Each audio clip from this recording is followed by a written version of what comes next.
There's the sun. Yeah. All right. One day away from the election. This election is tomorrow. Just kind of tell me a little bit about how you're feeling, just heading into election tomorrow. Yeah, so I'd say maybe a little relieved. This has been a long 80 days since I entered this race. Been working 19-hour days every day of the week. Try to take breaks on Sunday, but so yeah, tomorrow's the election, and I'm looking forward to it, and ready for it to come. Kind of tell me a little bit about what made you put your name in this race here to run for congressional district. Yeah. So the reason I entered this race, there's a lot of different reasons, but probably the one that sticks out the most is I'm tired of us electing officials who go up to DC and don't get anything done. People who just don't figure out how to use this capacity to serve the people. And I know how good of a job I can do in Congress. And instead of just staying on the path I was on and taking maybe an easier route that's more prosperous for my family, I resigned from my position, went unemployed, and jumped into this race to help serve Alabama. Speaking of, just kind of tell me a little bit about your run, or the run I guess that you had. Yeah. Just kind of tell a little bit about yourself for the people who may not be, maybe super familiar. Yeah. So my name's David Matthews, and I was born and raised in this area. Went to Carroll High School, had a lot of different jobs in my life. Probably everyone you can think of, from the lowest paid to senior leadership working for a president. The position I just left focused on developing rural parts of our country. I was in charge of 2,500 federal employees. I had 53 people who reported to me. 47 of those were executives, GS-15s, and my staff helped put $34 billion into the country in the last 1 year and 2 months while I was there in that leadership capacity. And I want to put that experience to use for our people. Kind of tell me a little bit about some of your plans. If elected, you just say you want to put some of that experience for the use of people. I mean, just kind of tell me a little bit about what would that basically entail? What's some of your plans? Absolutely. So I want to use my experience to do a lot of different things. One of those is building up our infrastructure. I worked on government infrastructure programs while I was in DC. All of our towns need water infrastructure, electric infrastructure. We need better access to internet. There are still many towns in our district where you can't get access to cell towers. I know how to bring jobs down here. I worked in business development finance. I managed government programs that create jobs.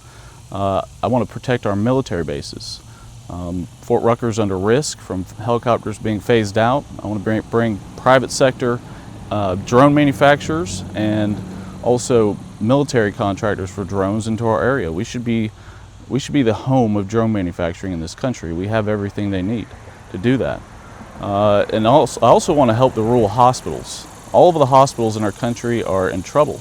And those not only give us healthcare services, but those are a lot of jobs. For instance, Jackson Hospital in Montgomery, 1,800 jobs that might be lost if that hospital isn't saved. And those are just some of the things I want to do if I get into office.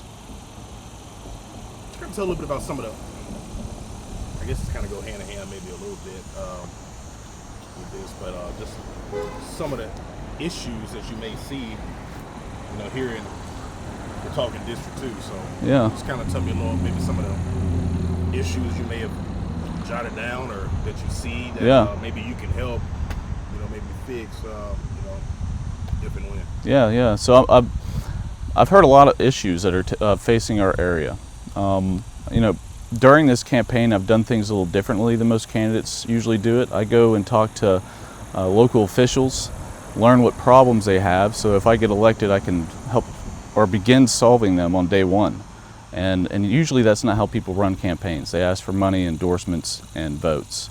And as I mentioned before, water infrastructure is a really big one. I know it's not an exciting thing to talk about as a candidate, but all of our towns are held back by poor water infrastructure. I want to help build up the Dothan Airport. The Montgomery Airport also needs a lot of assistance. We need to protect all the military bases in our district, and also our veterans. There's a lot of issues facing our veterans with Section 108 and the Taking Care of American Veterans Act. We have people up in DC who are trying to pinch pennies when it comes to helping our veterans. And then also the farmers. Agriculture is extremely huge in our area. It's one of the biggest parts of our state economy. And I'm the only candidate who's actually worked on Farm Bill policy. I'm the only candidate who knows what's in the Farm Bill and what needs to change in the Farm Bill and what our farmers, ranchers, and foresters need. You know, the timber industry is another one that needs a lot of help. And there's a lot of very specific things I want to do to help the timber industry. Notice this is a crowded field, I guess you could say, with you and versus 5 others. Yeah. Kind of tell me a little bit about, I guess,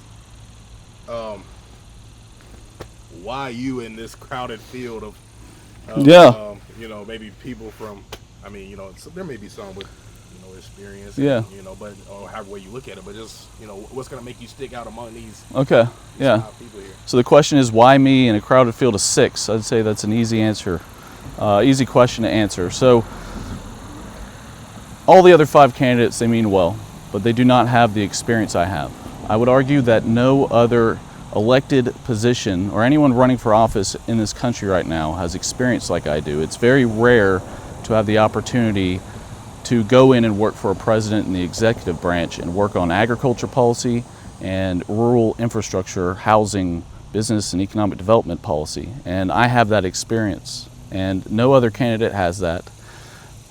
And you know, I know this is a limited time that we have, but that experience is priceless when you want to get things done. And you know, when I go up to DC, I'm the only candidate that knows what's waiting for me up there. It's an absolute mess.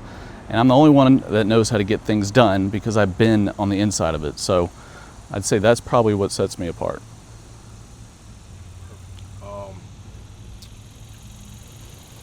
Like that maybe everything I has. Is there anything else you could think of that you just want to add that may be beneficial that people don't know or that we're leaving out? Yeah, I'd say there's probably one last thing I want to mention. You know, or I'd say this is my message to the people. If they want a political machine to choose who their candidate is, and the person they've chosen is not as competent and effective and does not work as hard as I do, if they want that candidate to win, it's very easy. Just don't show up to vote tomorrow. Thank you. Bonus question, though. Oh, here you go. Just because I heard about this on my way out the office today. Yeah. I did not take this phone call. No, hit me. You don't need a disclaimer. Hit me. So I don't know. Yeah. Apparently we had somebody, I don't know who it was, they didn't get a name, but it doesn't matter. Yeah. Wanted to know your opinion on the Iran war. Oh, yeah. Okay, that's not really hard of a question. So I've been asked this question several times, and it's been, you know, the way these forums work is they give you 1 minute to answer the question. And the Iran war is not, an opinion on the Iran war cannot be summarized in 1 minute, but now that I've been asked this several times, I'll try to summarize my opinion on the Iran war in 1 minute. So the issue with the Iran war is, or I'd say the reason why we had to attack Iran is because they were on the cusp of developing not just nuclear weapons, but advanced missile technology. China had given Iran the equipment to manufacture this advanced missile technology. And Iran is pretty good already at developing hundreds and thousands of missiles. And if we had not attacked, we would have had the same situation as North Korea. Now, the reason why North Korea has very advanced intercontinental nuclear missiles is because of the same reason. China gave them the equipment to manufacture those, and we could not stop North Korea because they have 40 to 50 years of artillery, weapons, and equipment hidden in the mountains. And if we would have done anything, they would have attacked our ally, South Korea. So if we had not acted on Iran, 5 years from now, they would become a power that we could never stop, and they could attack all of our allies, not just attack all of our allies in the area, but destroy the global supply chain. A lot of things go through the Strait of Hormuz, not just oil. Agriculture inputs do as well. And if we had not acted, it would be 1,000 times worse having to deal with that situation. Now, a second part of that, do I approve of boots on the ground in Iran? No, I do not believe that's necessary. We should be able to dismantle Iran in a way that works without putting people in that country. That was a good question. I don't know how I'm going to tie that in there. I don't know if I can. That's okay. I'll use it. I may do like a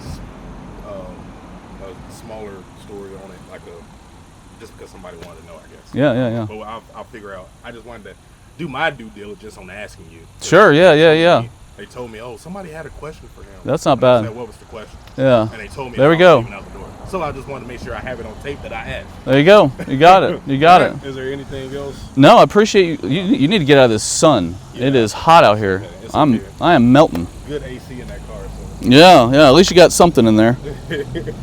Well, Robert, I appreciate you coming out here. Yes, sir. No problem. Now you, I don't. Normally we do election coverage and things, but I don't think we're doing anything tomorrow because of, I guess AP is going to handle everything. What are you guys affiliated with them at all? I don't know if affiliated is the right term, but I mean we can use them, I guess. Yeah. Okay. I mean, we'll get I guess you can say affiliated. I guess. Well, we'll be downtown at Benchmark.